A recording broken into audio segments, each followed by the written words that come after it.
Hey guys, Lord here, back again with another action figure review. Today we'll be taking a look at the Conan the Barbarian Ultimate Thulsa Doom version 3, brought to us by the fine folks over at Super7.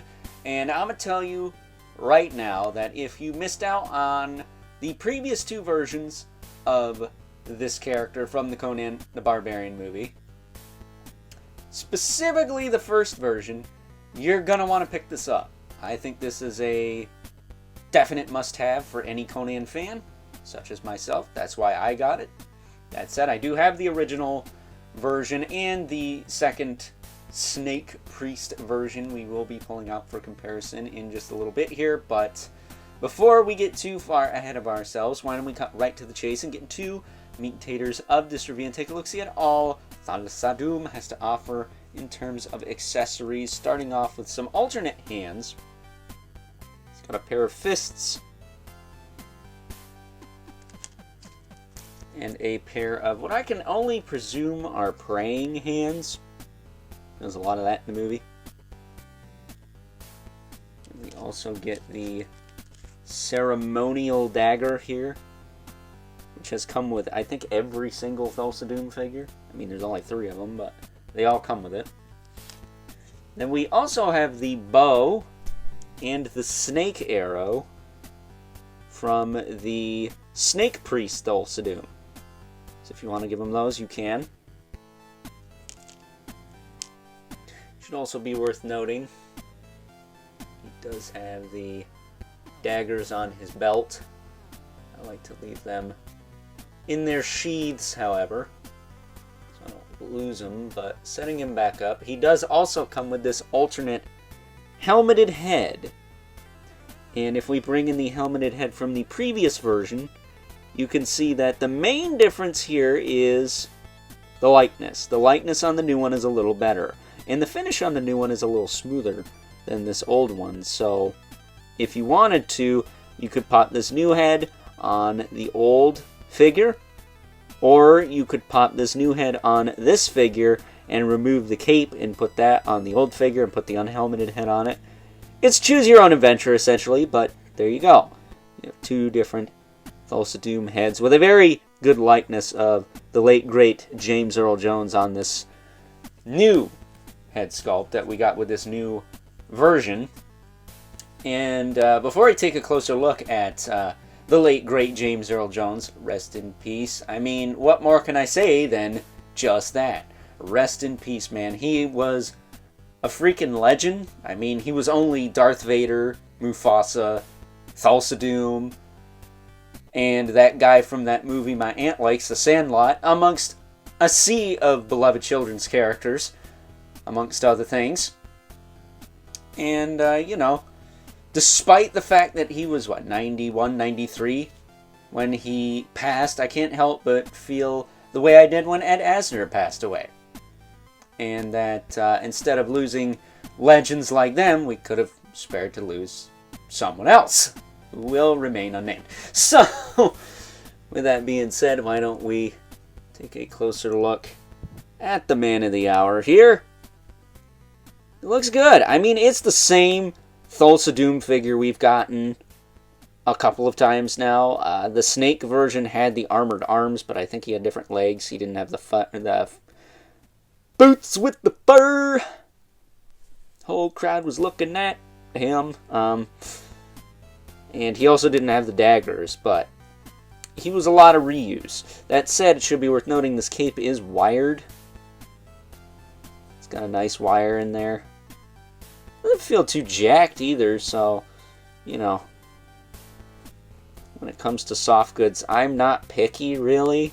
As long as it's something that's not going to get in the way, I don't care. But if you're going to put a wire in it, make it to where it's pretty decent. And this cape appears to be pretty decent. Hooks onto him pretty well. Now, I will tell you that these straps were above the, or below the shoulder pads. When I opened this guy up, I switched them around so they wouldn't get caught in the shoulder joints when I filmed this video. So maybe I'll switch those back. But as far as his articulation goes, his head will rotate side to side. Look up and down a tiny bit, not a ton. No tilt either, probably because of long hair. Again, the likeness is really good this time around. I don't know if they're using digital face print tech yet, but they've gotten better.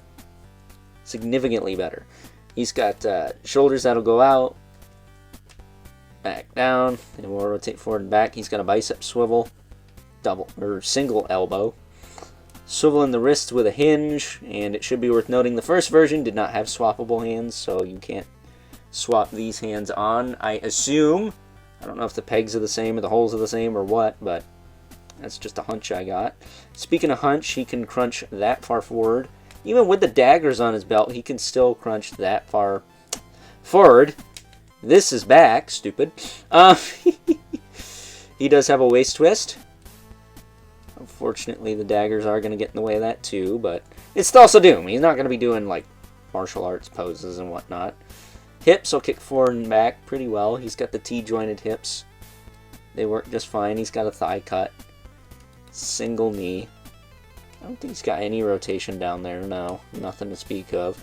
And then he's got a hinge in the foot with a rocker and peg holes at the bottom of the feet, but I never had any problems standing these guys up, so I wouldn't worry too much about that. But yeah, man, cool figure. I don't think he's like a figure of the year or anything, just because we've gotten this character before.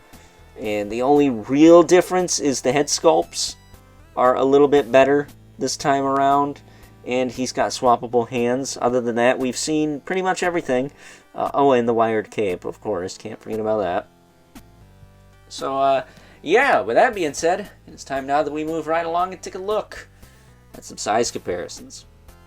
First up, here's our new and somewhat improved Thulsa Doom alongside the previous two versions. We got the first release to the left with this new version's alternate helmeted head, because again, that sundial appears to be straightened out this time around, and the likeness to the late great James Earl Jones, rest in peace, is a little bit better on that particular head sculpt than the one it came with originally. Then we also have the Snack version of Thulsa Doom, which does have a James Earl Jones head, but I prefer the, we'll call it Snake Man from Masters of the Universe looking head, because it's different. But of the three, I think this new one is probably going to be the one that sells the most and does it for the most people, because it's basically a greatest hits. You get accessories from both these figures in one. The only thing you don't get is the snake head and the robe. So, you know, take that for what it's worth. Getting these two out of the way.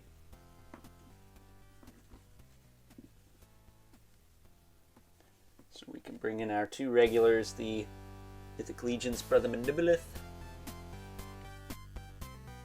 Right. Yeah.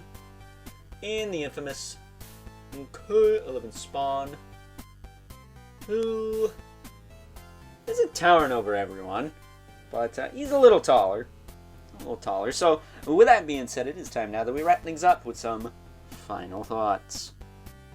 Overall, and if you missed out on the first version, not the previous version, but the first version of good old Thulsa Doom here from the fine folks over at Super7, then you're definitely going to want to pick this version up, because not only are the likenesses a little better to the late great James Earl Jones, rest in peace, but you also get more, we'll say, for lack of a better term, useful accessories. I'm still a bit perplexed as to why the first version came with giant chunky daggers when that's not what they look like in the movie. So with that being said, hope you guys enjoyed this review. Until next time, I'll catch you guys later.